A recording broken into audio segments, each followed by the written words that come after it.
Lorsque nous lisons le chapitre 3 du livre de la Genèse, versets 1 à 7, nous pouvons voir trois choses clairement exprimées dans ce passage. Tout d'abord, comment Satan a-t-il agi? Il a commencé par une question. Dieu a-t-il réellement dit « En es-tu sûr ?» Cela avait pour but d'introduire le doute en Ève. C'est ainsi que le doute fut introduit dans notre constitution. Durant toute notre vie chrétienne, nous aurons à exercer la foi, parce qu'à l'opposé se trouve le doute. La seconde chose fut la convoitise de la chair. C'est ainsi qu'Ève en donna à son mari, qui en mangea, et lorsqu'ils eurent désobéi, Dieu s'adressa à Adam, et non pas à Ève. L'homme est responsable dans son foyer, car Dieu s'adressera d'abord à lui.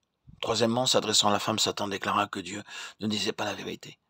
Il insinua la pensée qu'il ne voulait pas donner à l'homme la connaissance et voulait les assujettir à son autorité, sans accorder à l'homme la moindre liberté, ce qui était un mensonge. Il précisa: vos yeux s'ouvriront, votre intelligence s'éclairera, et vous serez comme Dieu, connaissant. C'est un double message et un double mensonge. La femme vit que l'arbre était bon à manger, agréable à la vue, et précieux pour ouvrir l'intelligence. Trois choses sont précisées comme Jean le rappelle dans sa première épître, chapitre 2. Les besoins du corps, la convoitise des yeux, l'orgueil de la vie. Ainsi, Adam et Ève tombèrent au pouvoir de Satan. On ne mesurera jamais assez la profondeur du mal, mais les conséquences du péché et de la chute dans l'homme. Lorsque nous naissons de nouveau après avoir reçu le pardon de nos péchés et la vie éternelle, nous sommes encore incapables de travailler avec Dieu. C'est un drame, une tragédie liée à l'âme de l'homme. Il y a ce que l'on peut appeler le syndrome de la chute. Qu'est-ce qu'un syndrome? Une maladie est bien définie. Elle correspond à des critères précis. Un syndrome se traduit par des manifestations et des réactions inexplicables qui ne procèdent pas d'une maladie et ne correspondent à rien de précis. On cite par exemple le syndrome du Vietnam. Ceux qui sont allés dans ce pays en sont revenus avec quelque chose d'indéfinissable dans leur comportement. Il en est de même pour le syndrome de la chute. L'homme est entièrement différent de ce que Dieu avait voulu. Tout a été renversé. La conséquence de la chute se trouve dans l'âme de l'homme.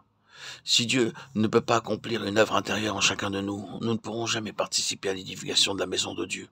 C'est une utopie de penser ou de croire qu'il est possible de construire cette église uniquement parce que nous sommes enfants de Dieu. Il faut que nous soyons reconstitués selon l'ordre divin. L'homme ayant fait un choix contraire à la volonté de Dieu, eut sa vie en lui-même, dans son âme, au lieu de l'avoir en Dieu, dans son esprit.